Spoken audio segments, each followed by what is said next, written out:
Thank you. Dangerous heat for parts of Southern California coming up this weekend. Heat advisories are up. We're going to send you over to Evelyn Taft with the weekend forecast. Ev. Yes.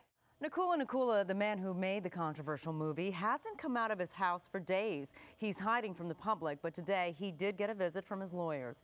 KCAL9's Dave Lopez reports from Cerritos. Chase ended when the suspects were tracked by traffic on a busy residential street by cars and dozens of people who ran to scoop up the cash being tossed out of that vehicle. If convicted, each faces life in prison.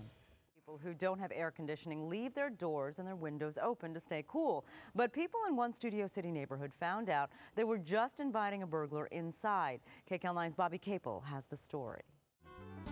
The ramen trend has hit the Southland, and tonight's Dine on a Dime takes us to one of the hottest and most reasonable spots to get your noodle on.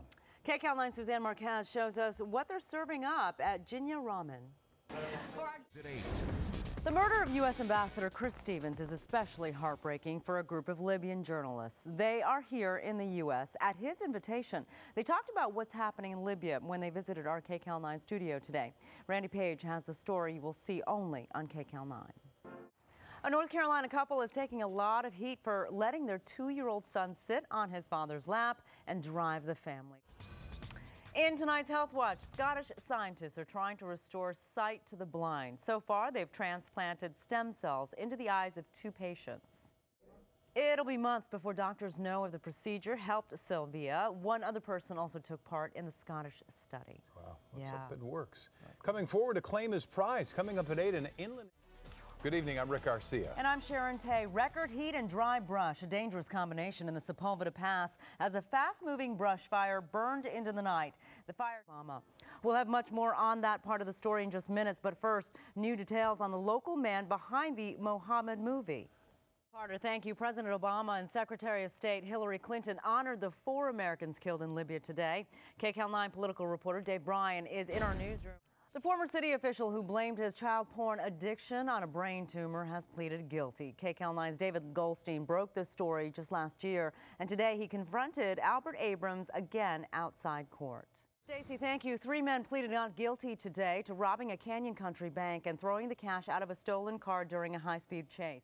Amazon.com will start charging California sales tax at midnight. Depending on where you live, that could add up to almost 10% to your purchases. But as KCAL9's Suzanne Marquez explains, not everything on Amazon is subject to the new tax. A group of journalists from Libya is in Los Angeles this week. They knew Ambassador Stevens, and he arranged for them to be here to learn about our free press. Today, those journalists sat with our Randy Page and watched as Stevens' body came home.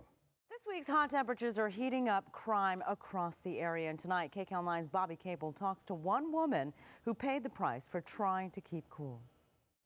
And police are saying you should keep your doors and your windows locked at night, even if you're not on the ground floor. Willis is taking the lump sum payout. That means he's going to get about $70 million. That check will come in October. Call me. Maybe. Call me maybe. We're Call buds. me maybe. You and I are buds. We're all going to start dancing. We're new friend, my new friend. Yeah. Oh, happy Friday to all of you. Yeah, absolutely. Too bad it's too hot. Hope you handled the heat all right. We broke some records, right, Evelyn? Airline food. Bye-bye. Thank you so much for watching KCAL9 News at 10. Sports Central starts right now.